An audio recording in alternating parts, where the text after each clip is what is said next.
10 choses à savoir sur le général Tiani, le putschiste qui tient Mohamed Bazoum en otage. Le 26 juillet, Abdourahmane Tiani a renversé le pouvoir avant de créer un Conseil national pour la sauvegarde de la patrie et de se proclamer chef de l'État. Qui est ce haut gradé, taiseux et calculateur, dont personne ne soupçonnait l'ambition? La quasi-totalité des Nigériens n'avait jamais entendu parler de lui. Et même chez les plus avertis, Abdourahmane Tiani ne figurait pas au premier rang des personnalités à suivre au Niger, y compris au sein des services de renseignement occidentaux lesquels observaient le pays afin de déterminer s'il allait, oui ou non, basculer dans une aventure putschiste comme le Mali et le Burkina Faso. Le patron de la garde présidentielle ne faisait pas partie des priorités. Pourtant c'est bien lui qui, le 26 juillet, a décidé de prendre en otage le président Mohamed Bazoum. Après de longues heures d'interrogation et de stupeur, il crée le Conseil national pour la sauvegarde de la patrie, CNSP, et s'autoproclamait chef de l'État. Ces derniers jours, il a rencontré l'administration nigérienne et a commencé à constituer son équipe, choisissant comme vice-président du Conseil l'ancien chef d'état-major Salifou Modi. Ce dernier s'est d'ailleurs rendu le 2 août à Bamako puis à Ouagadougou pour y consolider une alliance putschiste en devenir, face à une potentielle intervention militaire et aux sanctions de la CEDEAO. Depuis plusieurs jours, les partisans du CNSP enjoignent les chefs putschistes de rester fermes, leur expliquant que le Malien Assimi Goïta a su, avant eux, résister aux pressions ouest-africaines et gagner ses galons de chef d'État. Des médiations sont en cours, tandis que les chefs d'état-major de la CEDEAO sont réunis à Abuja, au Nigeria, pour préparer un plan d'attaque.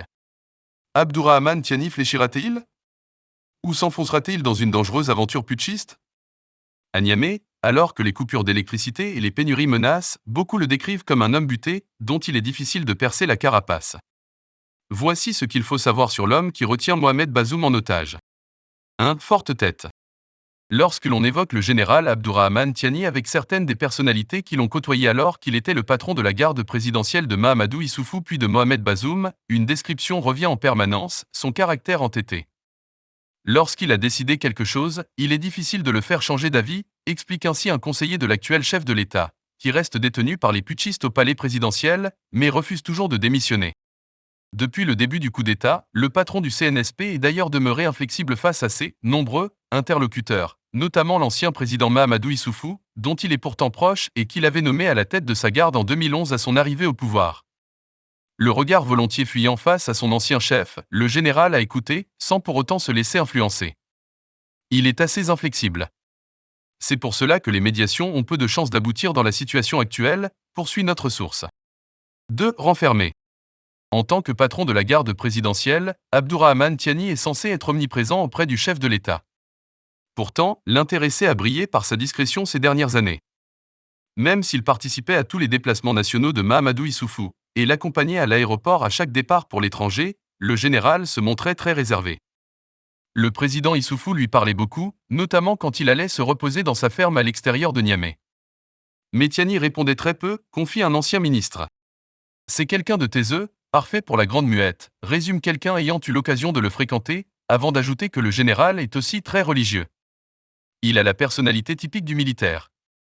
Il parle peu, écoute sans donner son avis, au point qu'on se demande s'il en a un, ajoute un conseiller de la présidence, qui a comme tout le monde été surpris par le coup d'État. Le général Tiani a-t-il trompé son monde toutes ces années, faisant passer son silence pour une absence d'opinion? Un autre proche du président le décrit en tout cas volontiers comme calculateur. 3. Proche d'Issoufou. Nommé en 2011 à la tête de la garde présidentielle, Tiani est décrit par un ancien ministre comme très proche de Mahamadou Issoufou. Pourquoi cette relation? Certains avancent une explication d'ordre familial. La femme du général, Sabira Issa, est originaire de la région de Tawa, comme l'ancien chef de l'État. Militaire, celle avec qui le général a eu 5 enfants exerce aux eaux et forêts. Selon d'autres sources, Mahamadou Issoufou aurait simplement voulu amener du sang neuf dans l'armée, en choisissant un militaire d'accent grave peine 50 ans, sans lien avec le pouvoir précédent. Dans tous les cas, le chef de l'État l'a conservé à son poste durant ses 2 mandats, de 2011 à 2021, faisant de lui l'un de ses hommes de confiance. Lors de la passation de pouvoir à Mohamed Bazoum, Mahamadou Issoufou avait d'ailleurs plaidé avec succès pour un maintien en poste de son protégé auprès de son successeur, qui souhaitait s'en séparer. La proximité de l'ancien président avec le général Tiani n'a pour l'heure pas suffi à garantir la réussite des médiations qui se succèdent à Niamey depuis le coup d'État pour obtenir la libération de Mohamed Bazoum. 4. Mais beaucoup moins de Bazoum. Avec Mohamed Bazoum, les relations étaient beaucoup plus distantes, voire inexistantes, sans doute en raison du fait que le nouveau président avait souhaité le remplacer dès son accession au pouvoir, en 2021. Les deux hommes avaient cependant appris à travailler ensemble. En 2022, alors que le général Tiani aurait dû quitter son poste pour suivre une formation à l'étranger, en Chine puis au Nigeria, ils s'étaient même une nouvelle fois accordés pour prolonger leur collaboration en raison de la situation sécuritaire du pays, préoccupante. Cependant, Tiani se sentait de plus en plus isolé depuis quelque temps, Mohamed Bazoum se rapprochant notamment beaucoup du ministre d'État Rissa Arjeboula pour les questions de sécurité. Symbole de cet isolement, le général n'échangeait plus que par téléphone avec le président, alors même que leurs résidences au sein du palais ne sont séparées que d'une centaine de mètres. Lors des événements officiels, il était le plus souvent représenté par son numéro 2, le colonel Ibro Amadou Bacharou, aujourd'hui membre du CNSP. 5. Aoussa. Originaire de Toukounou, dans la région de Filingué, une ville située au nord-est de Niamey en direction de Tawa, Abdourahmane Tiani est un Aoussa, comme plus de la moitié de la population du Niger. Né en 1964, il a suivi ses études secondaires à Filingué avant d'intégrer les lycées Issa Kombé puis Kassaï à Niamey. Il y a obtenu en 1984 un baccalauréat littéraire, spécialisé en lettres et en philosophie, ce qui aurait pu le rapprocher de Mohamed Bazoum qui a enseigné cette matière. Si sa carrière l'a ensuite mené à Niamey ou à l'étranger, le général Tiani est resté très attaché à sa terre d'origine, où il dispose toujours d'une vaste propriété et d'un cheptel. Preuve de l'insécurité dans la région, celui-ci a, ces dernières années, été plusieurs fois pillé et attaqué par des bandes armées, certainement liées à des groupes djihadistes prospérant le long de la frontière entre le Mali et le Niger.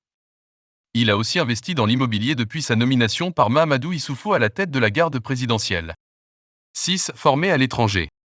Comme de nombreux hauts gradés des armées africaines, le général Tiani a été en partie formé à l'étranger. Il a fréquenté l'École nationale des officiers d'actifs de Thiès, au Sénégal, l'École d'application de l'infanterie de Montpellier, en France, où il en profitera pour passer avec succès son brevet de secourisme. Outre de nombreux séminaires au Niger, au Mali ou aux États-Unis, il suivra ensuite des cours à l'École royale d'infanterie de Bangurir, au Maroc, à l'École d'état-major de Koulikoro, au Mali, puis au College of International Security Affairs, à Washington, aux États-Unis. Ces études lui ont permis de passer, entre 1985 et 2018, du grade de soldat de deuxième classe à celui de général de brigade. Lors de ces formations, il a croisé de nombreux autres élèves officiers. Même s'il n'est pas particulièrement doué pour nouer des relations, il y a tout de même acquis un carnet d'adresses, croit savoir un Nigérien l'ayant côtoyé. Son curriculum vitae indique que le général putschiste parle et écrit anglais, en plus du français. Il parle également Haoussa, langue de sa communauté d'origine, et Djerma. 7. Casque bleu. Si les Nations Unies le condamnent aujourd'hui et s'opposent à sa prise du pouvoir par la force, Abdourahmane Tiani a pourtant travaillé à plusieurs reprises dans les rangs des casques bleus. Il a ainsi commandé un bataillon onusien en Côte d'Ivoire, été observateur militaire puis spécialiste du désarmement au sein de la MONUC, en RDC remplacé par la MONUSCO en 2010, puis il a travaillé comme officier de liaison au Darfour, à la frontière entre le Tchad et le Soudan. Plus ironique encore, le patron du CNSP a servi dans les rangs de la mission de la CEDEAO en Côte d'Ivoire, MICESI, en tant que commandant de bataillon.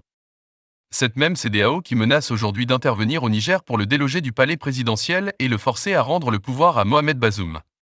Il pourrait se retrouver face à des troupes nigérianes avec lesquelles il a également eu à travailler. Il a commandé le bataillon de son pays dans la multinationale Joint Task Force chargée de lutter aux côtés du Nigeria et du Cameroun contre Boko Haram. 8 exemplaires jusqu'ici. Même plusieurs jours après le coup d'État, un conseiller du président nigérien confie encore à Jeune Afrique son incompréhension devant les événements, décrivant la carrière du général Abdourahmane Tiani comme exemplaire. Simple soldat en 1985, sous Séni Kountché, il a ainsi peu à peu gravi les échelons au sein de l'armée, devenant d'abord chef de peloton, officier, puis finalement commandant d'unité motorisée à Neguigmi en 1997, sous Ibrahim Baré Maïnassara. Il a ensuite commandé des bataillons à Dirkou en 2002, Zindé 2003 à 2005, Agadé 2006, puis à nouveau Zindé, comme commandant de la zone de défense régionale en 2010, avant d'être nommé en 2011 à la tête de la garde présidentielle. Il a commandé des troupes à l'étranger et été en poste dans plusieurs des régions importantes du pays.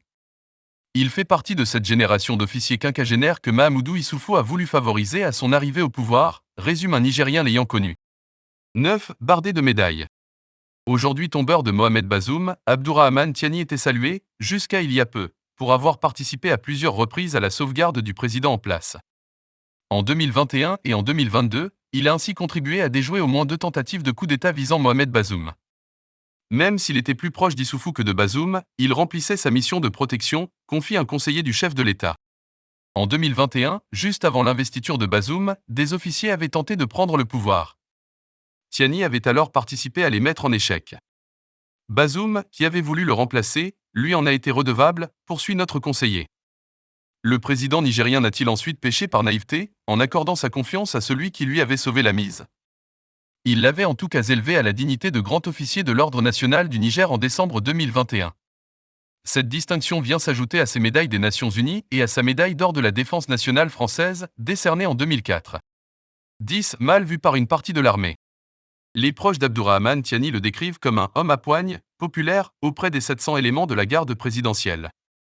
Lui qui ne s'est jamais mêlé de politique avant ce fatidique mois de juillet 2023 a pourtant des détracteurs dans les rangs de l'armée, notamment des officiers plus âgés qui ont fait leur carrière sous le régime de l'ancien parti unique du Mouvement national pour la société du développement, MNSD. Beaucoup le voient comme une créature de Mahamadou Issoufou, résume un proche. Dans le contexte de l'armée, où il existe des tensions entre des officiers estampillés MNSD et d'autres installés par le PNDS, il s'est fait des ennemis, précise un observateur de la Grande Muette. Alors que le coup d'État dure depuis le 26 juillet, plusieurs sources estiment d'ailleurs que le patron du CNSP n'a pas encore réussi à rassembler derrière lui la totalité de l'armée, raison pour laquelle il a choisi de nommer Salifou Modi, plus respecté dans les rangs, vice-président du Conseil. Lorsque la CEDEAO va accentuer la pression, est-ce qu'une partie de l'armée ne va pas se retourner contre lui, s'interroge une source sécuritaire. C'est en tout cas le pari que fait l'organisation.